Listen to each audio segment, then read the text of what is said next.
Praise the Lord. Are you blessed? Amen. Ako'y naniniwala na ang bawat isa ay napahida na po ng langis mula sa langit. At yan po ay biyaya ng Diyos, kaloob ng Panginoon sa ating mga buhay.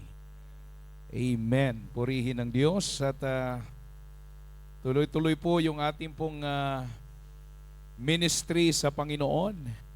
Mula pa sa Thailand, pagbalik sa Hong Kong, mga kapatid, lumipad papuntang Pilipinas.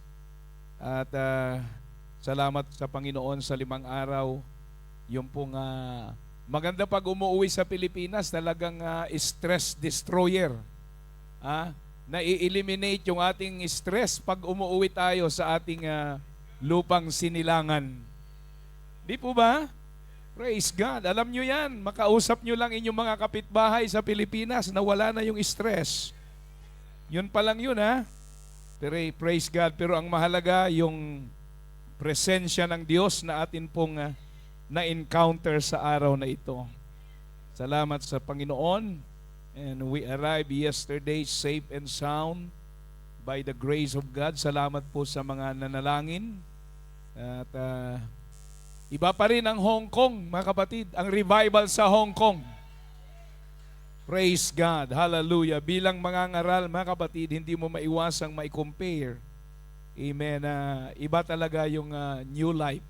Praise God. When it comes to worship.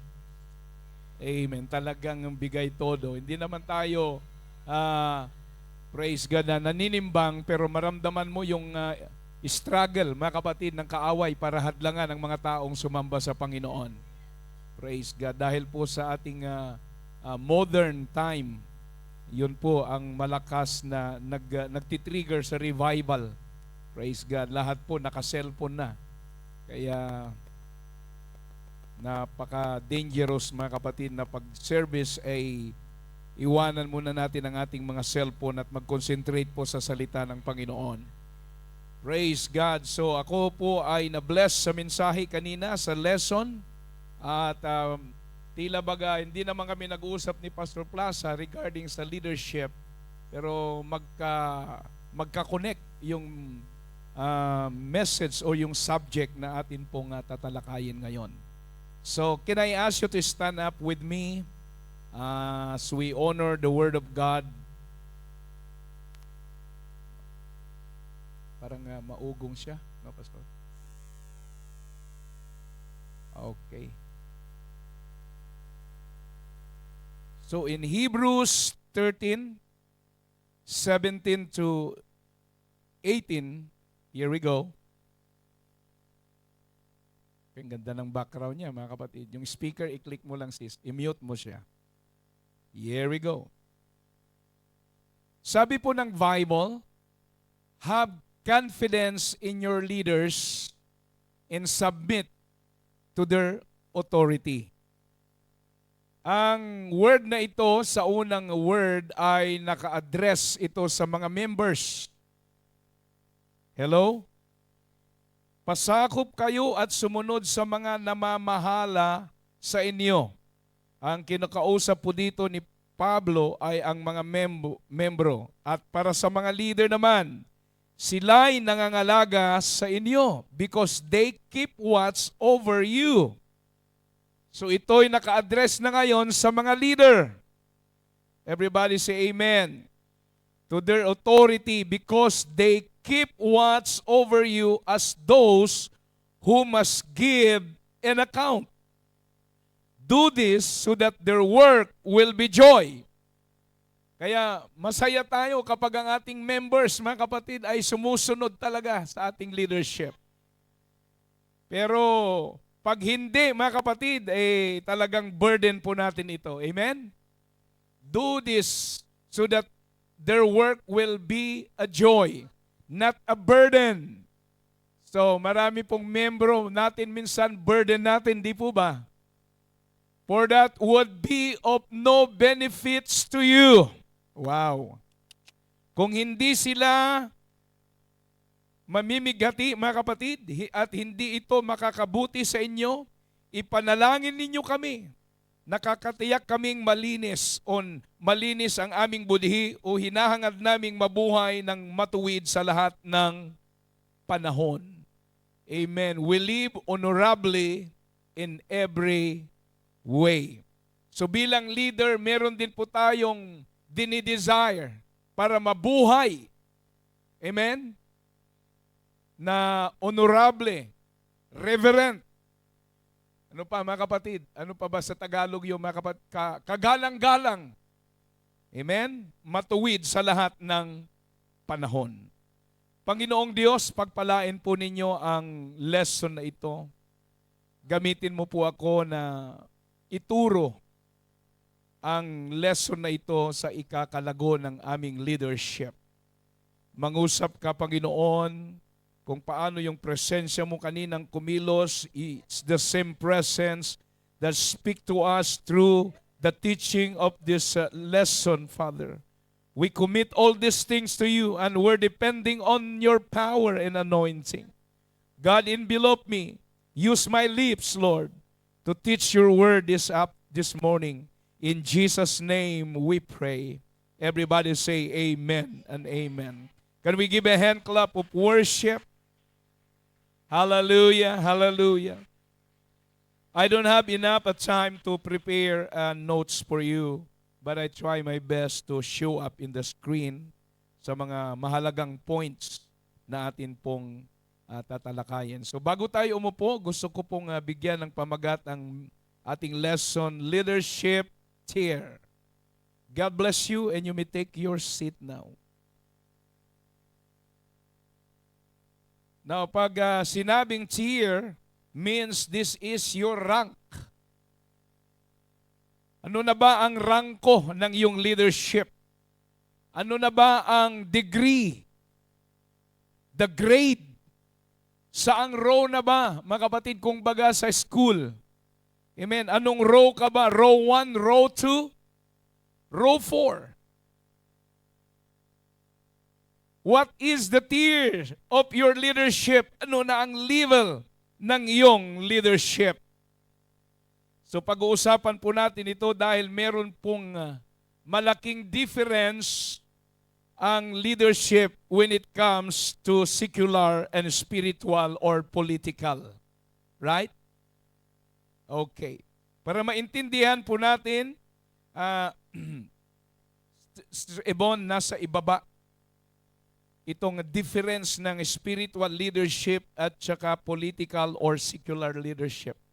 Amen. Makikita po natin diyan yung difference. Praise God. Yung pinakababa, dalawa po sila, no, na yung leadership tier at yung isa ay nasa ibaba. Paki-show up kung kaya. Because spiritual leadership focuses on individual spiritual growth and development and often based on faith-based principles, with the ultimate goal of guiding followers toward a higher power or purpose. So in contrast, political leadership is concerned with the governance of a community or nation. Hello. Ito po ay nakapokus doon, focus on a secular goals, policy making, amen, and making a ghost project, something like that. Securing public support through strategies like diplomacy and democracy. Yan po ang secular or a politics leadership. So the primary difference lies in their source of authority, divine versus a popular mandate. And their ultimate objectives, spiritual maturity versus societal or national betterment. Praise God. Hindi kayang ma-show up yon, nasa ibaba. Wala siyang nakalagay. I think there is in a final. Okay, never mind. Kung hindi makuha. Sayang, mga kapatid. Never mind.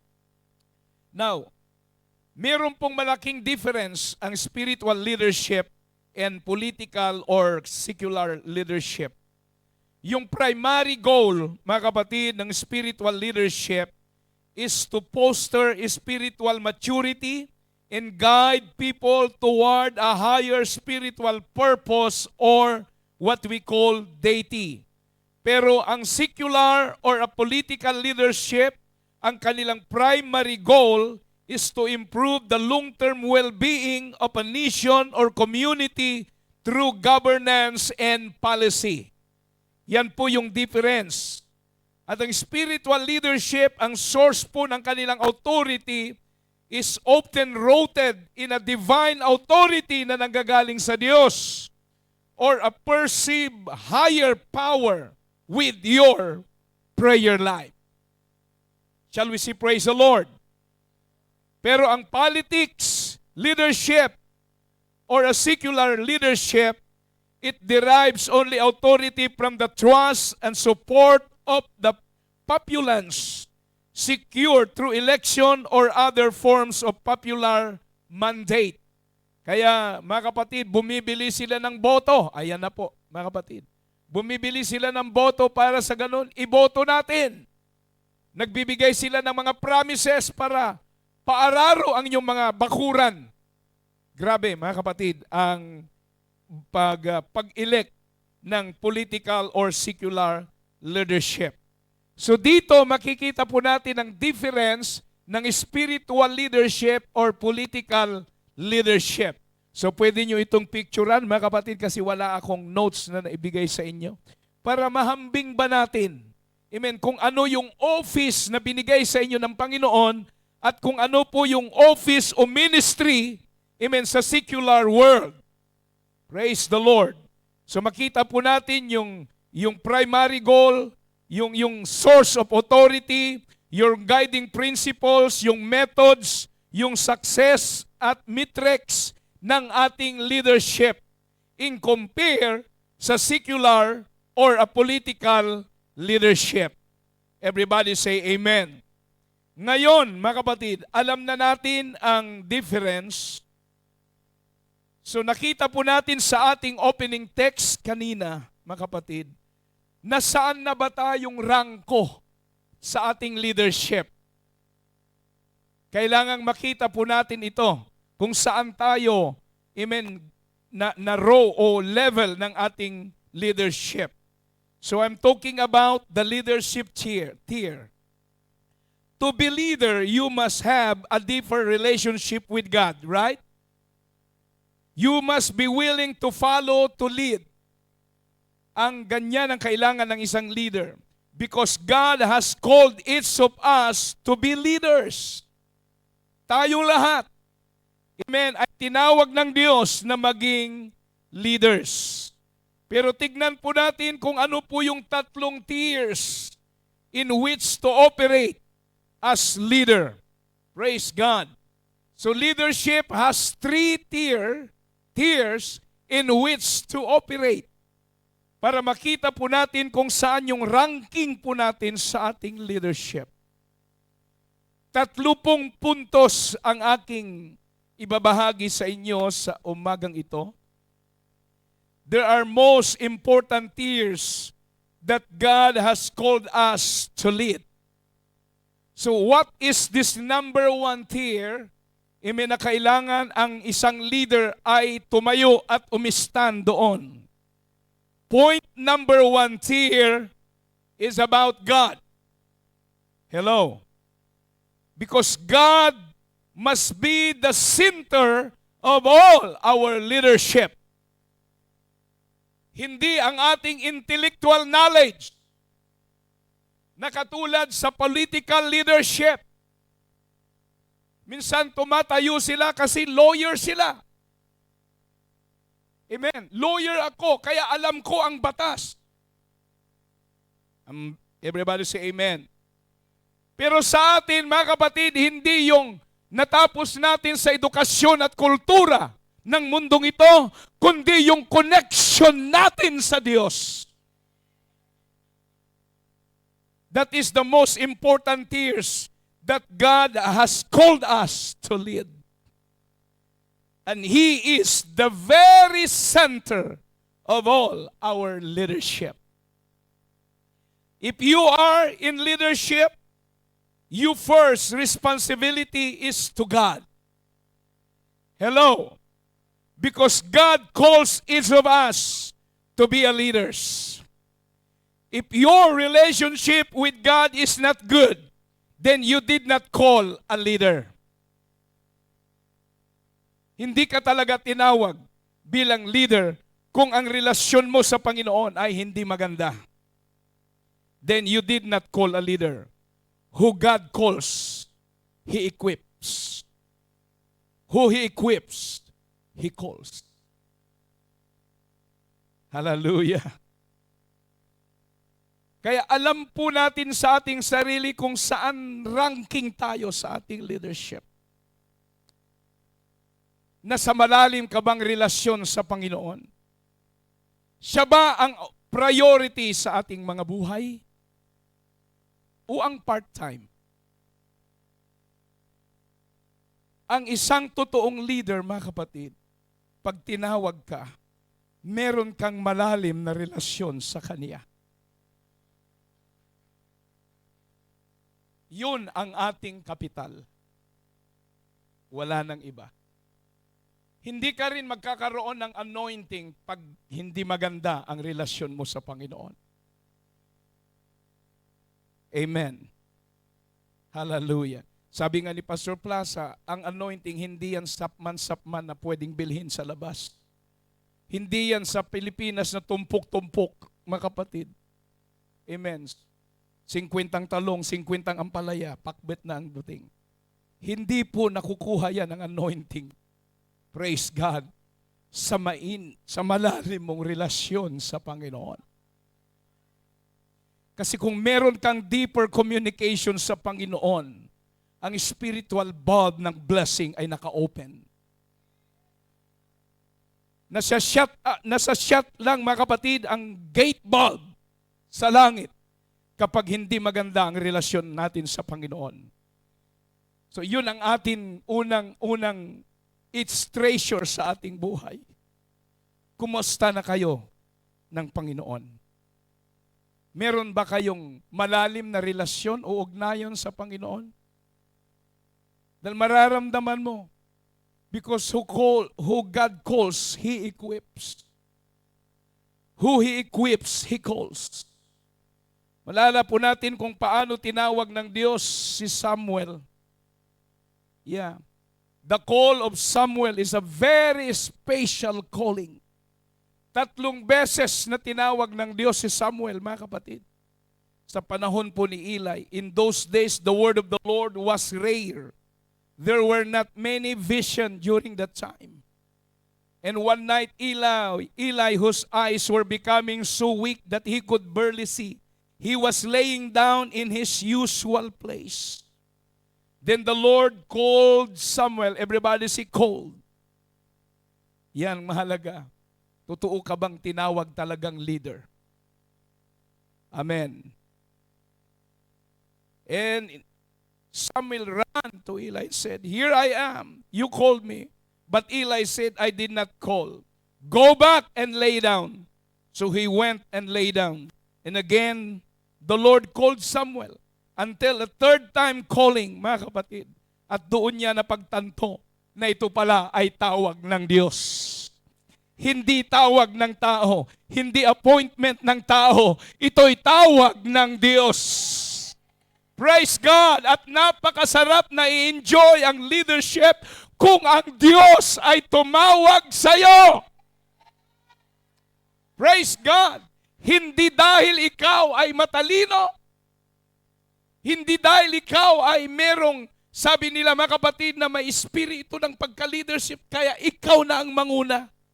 Hindi ito pinili ng tao, ito ay pinili ng Diyos. And you know yourself if you are called by God. Hallelujah. Now, isang sign, no? Mag-adlib muna ako saglit. Nung tinawag ako ng Panginoon bilang leader o pastor, alam nyo ang unang-una kong naramdaman? Yung burden sa mga lost souls. Yan ang unang-unang nagpalpitate sa puso ko. Na kapag membro pa lang ako noon, Pero kilala ko mga kapatid, ang bawat kapatid na nakaupo sa mga upuan. Pag wala at empty yung pamilya na yon, maramdaman ko masakit. May something, hurt, emotional. Feeling na hindi maganda. Bakit kaya wala sila? Yan ang sign na tinawag ka ng Diyos sa leadership. Concern ka sa mga tao. Kaya ang sabi mga kapatid ng Bible, what was it said to you? Eli asked, do you not hide it from me? May God deal with you ever and severally if you hide for me anything He told. Kaya nag-i-investigate si Eli kay Samuel, ano ang sinabi sa iyo ng Diyos? Kinukulit niya mga kapatid si Samuel. Masarap na makaniig ang Panginoon. Masarap na makausap ang Panginoon. That is the point number 1. Your relationship to God. Everybody say amen. Huwag tayong magiging leader lang kung hindi ang Diyos ang sentro ng ministry po natin. Point number 1. God must be the center of all our leadership. Purihin ang Panginoon. Useless ang ating leadership pag hindi siya ang number 1 sa buhay natin. Kaya number 1 ang Diyos sa liyong leadership. Kahit anong paraan, gagawa, dadalo ka sa gawain ng Panginoon. You will make a way to come into the house of God because you are the leader. Isi-set aside mo ang lahat ng bagay dahil ipapriority mo ang Diyos. That's the real leader. Amen. Because that chapter in that book set that stage for the larger story of the books of Samuel by introducing the key figure and themes. It shows how God uses weakness and despair. Grabe mga kapatid. Hannah's barrenness to bring about a powerful new beginning for these people, eventually leading to establish Israel's first monarchy. At si Samuel ang ginamit ng Diyos para mag-lead, mga kapatid, sa Israel. Because God called all to be a leader. At church, ministries. Everybody say amen. But the question is, what will it take for God to call you to leadership? Ano ang magagawa natin? Ano ba ang maibibigay natin para sa Diyos kung ikaw ay totoong tinawag ng Diyos na maging leader? Sa inyo, mga kapatid, ano sa palagay nyo ang maibibigay nyo sa Panginoon? Anyone, you can stand. Yourself? Who else? To win the soul? What else, Sister Daisy? Our talent, our gift. Magandang bagay. Lahat yan magaganda. Pero meron pong iisang priority ang Diyos. Kung ikaw ay tinawag ng Diyos na leader, ano ang maganda at maibibigay mo sa Panginoon? What will it take for God to call you to leadership?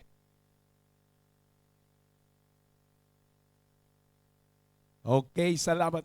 Lahat yan, importante. Praise God. Talagang very, mga kapatid, talented itong mga leaders natin. Pero bigyan natin ng kaunting impact, mga kapatid, para malaman natin kung ano talaga ang pwede nating maibigay para sa Panginoon. Call first disciples. Matthew 4:18 and 19 says, as Jesus was walking beside the Sea of Galilee, He saw two brothers. Here we go. That's it. Call first disciples. Simon called Peter and his brother and Andrew. They were casting a net into the lake, for they were fishermen. At ang sabi ng Panginoon, come, follow me. Jesus said, and I will send you out to fish for people. Everybody say amen. So ito po kasi yung heartbeat ng Panginoon. At kung mahit mo yung hinihingi ng Panginoon, magkakasundo kayo ng Panginoon. I will make you a fisher of men. So Simon called Peter and Andrew, he was a fisherman. But Jesus makes them a fisher of men.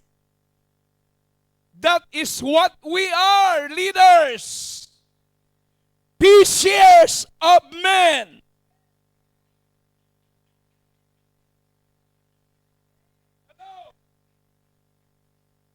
You are not just only holding the title, but you are a fishers. Oh boy. Hallelujah. So are you willing to follow their example? Oh boy. Pag pinag-uusapan ng leadership, mga kapatid, hindi ito yung ranko mo, hindi ito yung ability mo, kundi ang kailangan mong maibigay sa Panginoon, magiging mamalakaya ka ng mga kaluluwa. Wow! Pag ito ay na-establish sa buhay mo, tinawag kang ang leader. Kasi may mga leader, mga kapatid, taon na, buwan nang nakalipas, sila lang tatlo nag-group meeting. Hindi kaya't maganda kung yung group meeting nyo ay pag-usapan nyo lagi kung paano kayo mag-multiply. Kung paano mapalago yung inyong grupo. Pag leader ka, yun ang heartbeat mo dapat.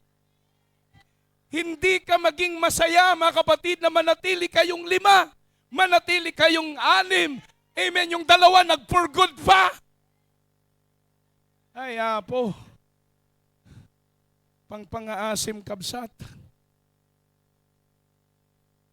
So, are you willing to follow their example? Lahat ng willing magsabing, praise the Lord. Hallelujah. Tuloy po tayo. Point number 2 sa leadership tier. Here we go. Family. Called to be a head of household. Pag lalaki ito, importante ito, mga kapatid, ha? Baka naman isipin nyo kasi puro babae kayo. Ako na ang head, hindi na si husband. If you are in a leadership position, New Life leaders, your second responsibility is to your family. As men, okay, hindi kayo men, woman kayo. You are the head of the household, right? It is your responsibility to maintain your family. Ha. Anong sabi ng Bible? Train them to serve the Lord. So meron tayo, hindi lang talaga tayo leader, mga kapatid. Huwag nating sukuan ang mga anak nating hindi pa naglilingkod sa Panginoon. Tumayo tayo, maging partner, kung mag-asawa, maging partner kayo, mga kapatid. Amen. Hallelujah. Napasukin ang kuta ng demonyo sa kanilang mga buhay. Everybody say, praise God. Kasi pangalawa na tier ng isang totoong leader, mga kapatid, ay ang ating pamilya. Because if you have a strong, deeper relationship to God, you can able to crush down lahat ng kuta ng kaaway sa inyong mga anak. Joshua said in 24:14 and 15 says, now, fear the Lord and serve Him with all faithfulness. Throw away the gods of your ancestors. Worship beyond the Euphrates River and in Egypt and serve the Lord. Pinamimili sila ng Diyos kung kanino sila maglingkod. But if serving the Lord seems undesirable to you, then choose for yourself this day whom you will serve. Whether the gods of your ancestor, serve beyond the Euphrates, or the gods of the Amorites, in whose land you are living. But Joshua said, but as for me and my household, we will serve the Lord. Pinili ni Joshua ang kanyang pamilya kasi yun ang kanyang pangalawang priority sa kanyang pagiging leader. Somebody say amen. Hindi yung barkada mo, hindi yung Facebook friend mo, ang second priority mo, your family. Everybody say praise the Lord. Because if you are leading your family as a Christian, they should also serve God. That is the main job of the head of the household. That's why Joshua was willing to have his household to serve the Lord. Tell them to be saved. Huwag kayong matakot. You have already the anointing from the Lord. Yung word po natin, there is a season of power. Every time you speak to them, marirealize po nila yan. Speak to them with love. Not to curse them, but speak to them with love. Acts 16:30-32 says, He then brought them out and asked, Sir, what must I do to be saved? They replied, believe in the Lord Jesus Christ and you will be saved. You and your household. Kalooban ng Panginoon, pag naglingkod tayo sa Diyos, maniwala ka, mayroong gagawin ng Diyos sa iyong pamilya. Hindi niya hahayaan.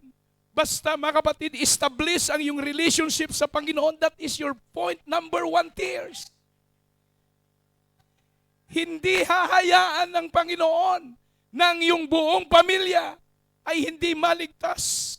Believe on me because your foundation, your relationship to God, it's much more deeper and deeper and deeper. You have the authority. Hallelujah. They only said, the word that they said, believe in the Lord Jesus Christ and you will be saved. Hindi lang ikaw. At ang sabi ng Biblia, you in your household. Pangako ito ng Panginoon. Sabi ko sa preaching ko nung sa Gimba, mga kapatid, kasi mga tatay, hindi nyo ba alam mga tatay? Mga ilan siguro sa inyo, karamihan sa inyo, bunga kayo ng panalangin ng inyong mga asawa. Ang tatay, alam natin, pros. Pag nag-preach ka sa mga tatay, minsan pag hindi talaga establish ang pananampalataya nila, kahit i-prime mo yan, mga kapatid, ang hirap mag-response. Hindi basta-basta yan umiyak. Pero kapag naramdaman nila ang tunay na hipo ng langit, walang matigas na puso. Hallelujah! Kaya yung mga leader ngayon na yung husband nyo hindi pa saved, oh, praise God. Dagdagan mo pa kung paano gawin ang magagawa mo sa Panginoon. Amen. Praise the Lord. Huwag mong tatantanan. Mawawasak mo ang kuta ng demonyo na nakabalot sa iyong pamilya. Because of the anointing. Because the empowerment that God put it in your life. You are already unctioned by the oil of God, the anointing of the Lord. Hallelujah. Biruin mo, pangako ng Diyos, maniwala ka lang, maliligtas ka kasama ang iyong sambahayan. And they spoke the word of the Lord to him and to all the others in his house. You see? Because only God can save your family. Hindi po ang hukbong sandataan ng Pilipinas ang magbabago sa iyong asawa. Kahit tutukan mo yan ng Canyon, Armalite, mga kapatid, wala, hindi kayang mabago sila. You must be the example for your loved ones. Are each of you willing to be example of your family? Salamat sa 5. Hindi ko alam yung iba nag-isip pa. Sabi ko, are you willing to be the example in your family? Oh, salamat. Nag-increase na mga kapatid. Sabayan natin ang palakpak para sa Panginoon.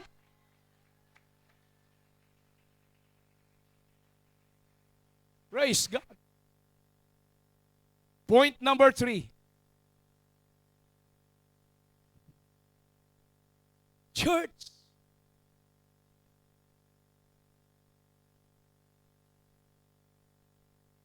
It's called to lead by God.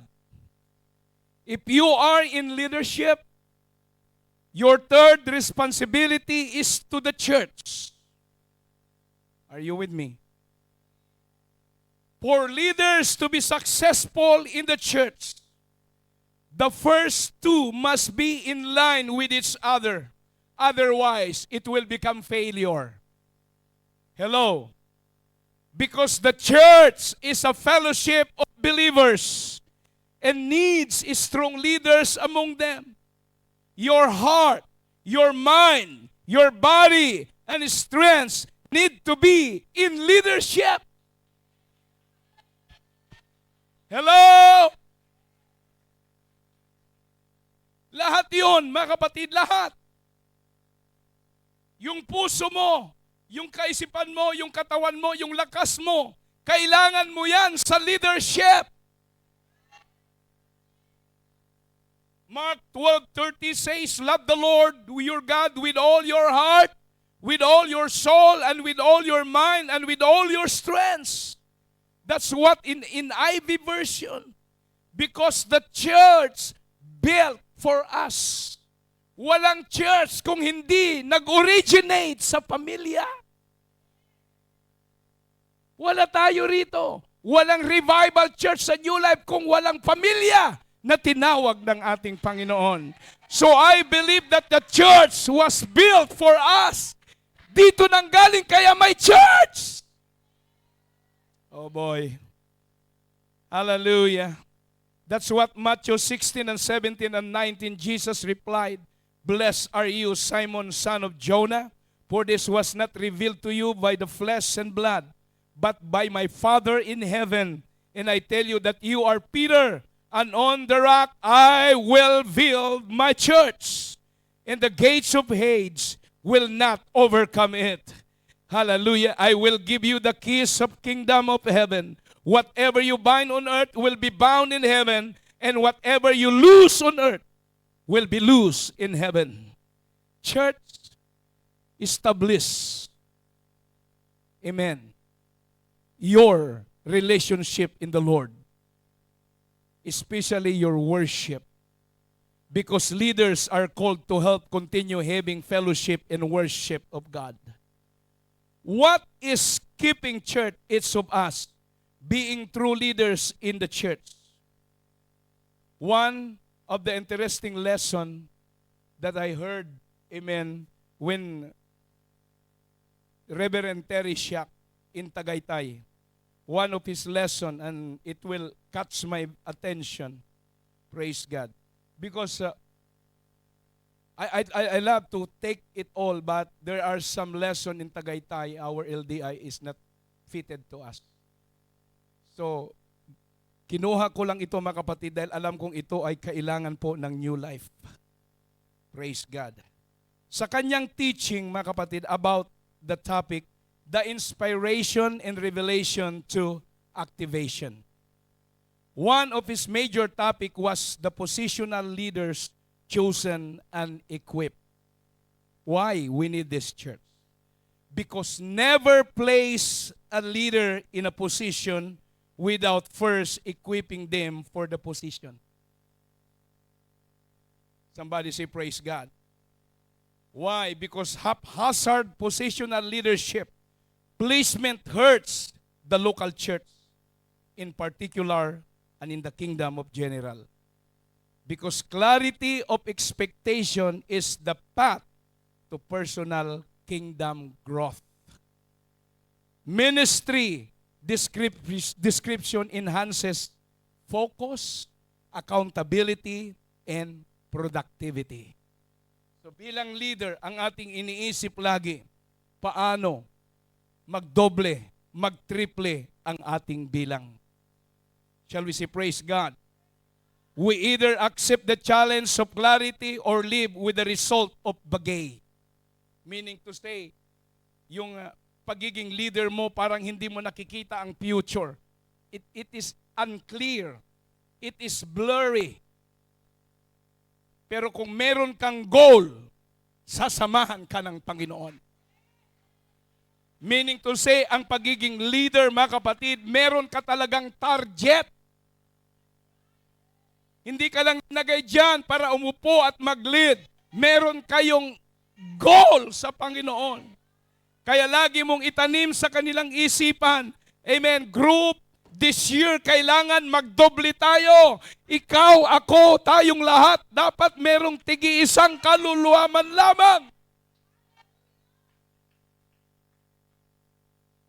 Meron tayong accountability.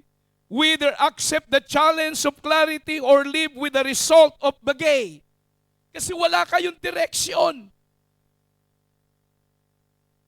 Kaya don't complain about the consistent equipping meetings. Huwag na huwag niyong kalimutan yan, mga kapatid. Kailangan mo silang makahusap heart to heart. Para maikast mo sa kanila yung vision mo.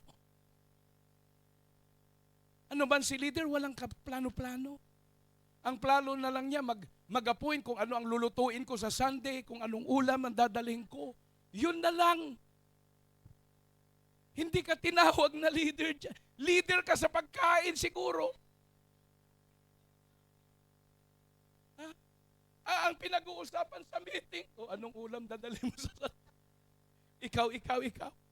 Ay, ayaw ko, gusto ko naman nilaga. Di ba? Yun na lang ang topic.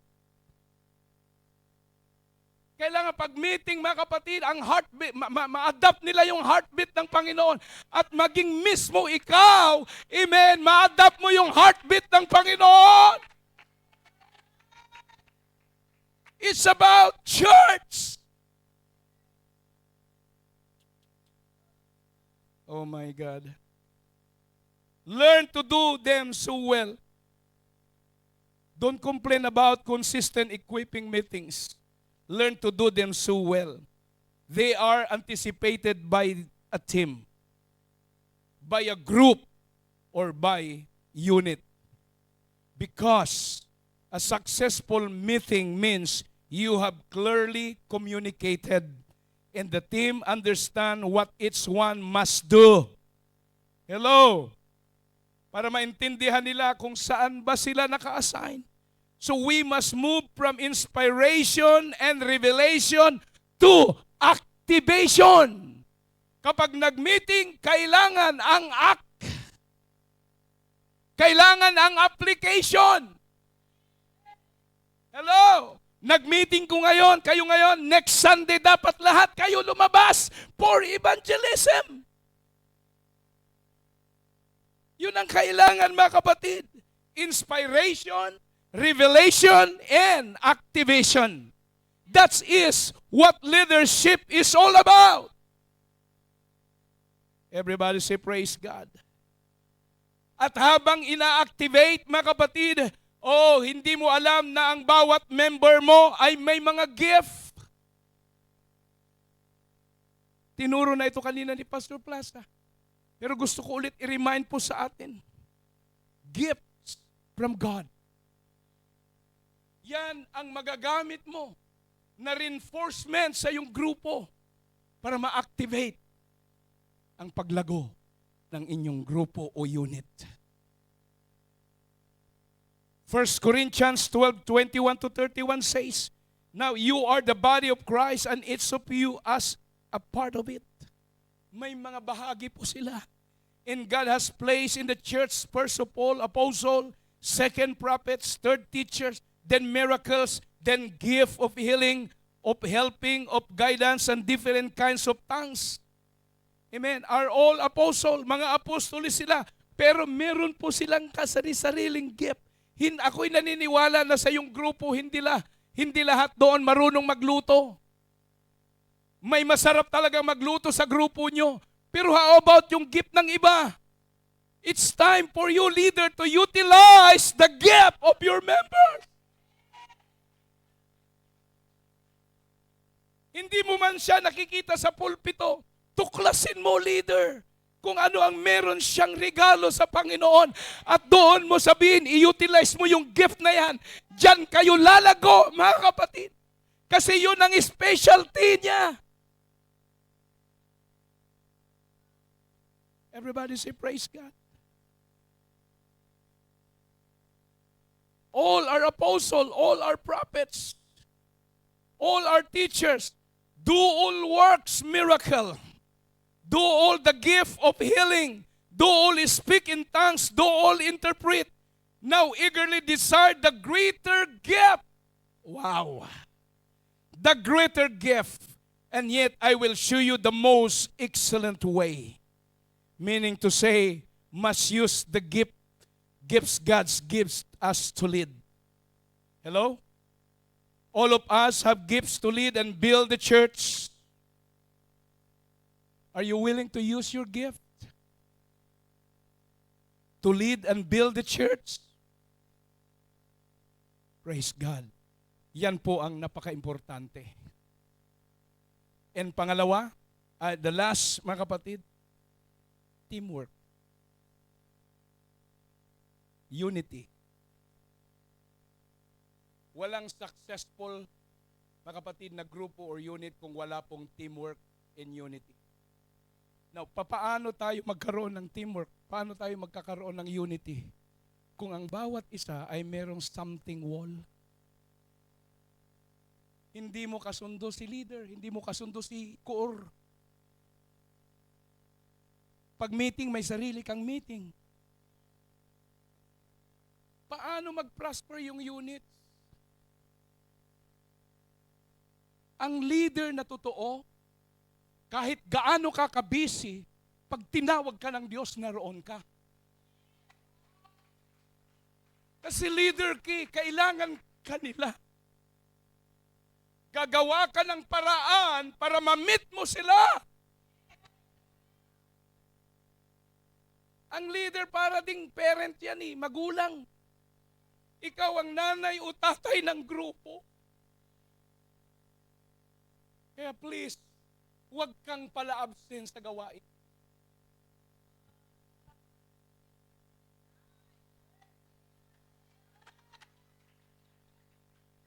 Am I making a sense? Tignan mo yung mga miyembro mo para silang basang sisiw.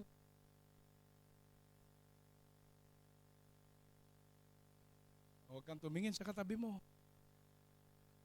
Active yan, active yan. Baka may hinahanap ka. My point is, handa ka bang gamitin yung gift mo to lead and to build the church? Are all of us here today to lead? Do we have the right relationship with God? Do we have the right relationship with our family? Do we have the right relationship with our church? With your co-leaders? Because the 3 tiers all go together. Yet, if one is out of place, there can be no leadership in the rest of the areas. So must have a good standing relationship. Bago matapos, mga kapatid, hallelujah, bago matapos ang leadership seminar na ito, dapat ma-break, mga kapatid, yung wall sa bawat leader. Communication ng leader sa coordinator, coordinator sa leaders. Kailangan mawasak yan.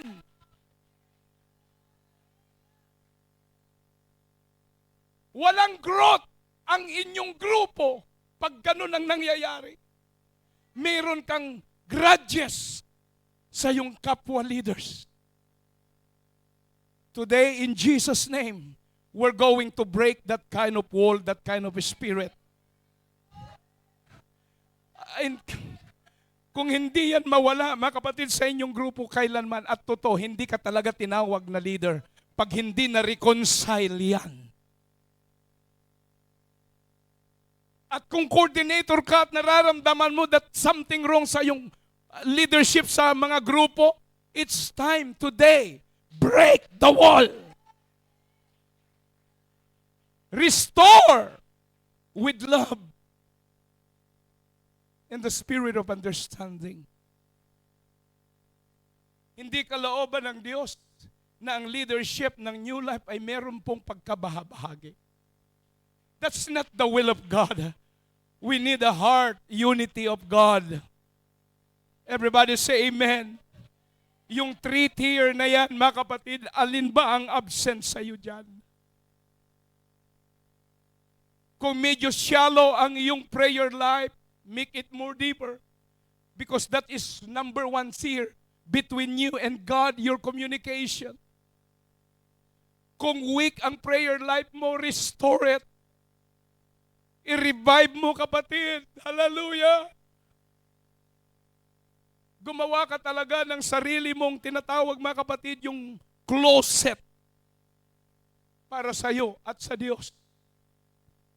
Ako'y naniniwala, pag malalim at prayerful ka, amen, hindi ka matatakot na humarap sa kanila.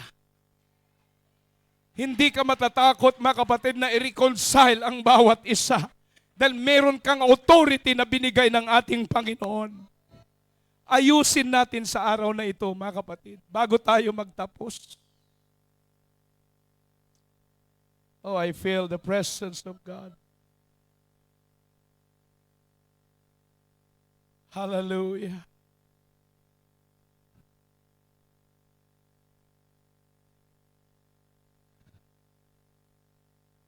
Pastor Michael Brayan said when he was applying for his first church position, he was coming from a different church, and lead pastor interviewed told him something very profound.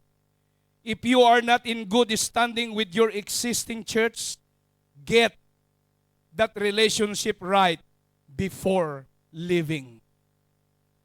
The same things can be said in our local church and its leaders. This also holds to anybody moving church membership.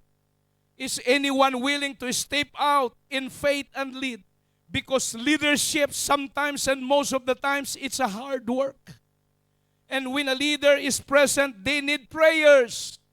Always be in prayer for your leaders. Be in prayer for your relationship with God.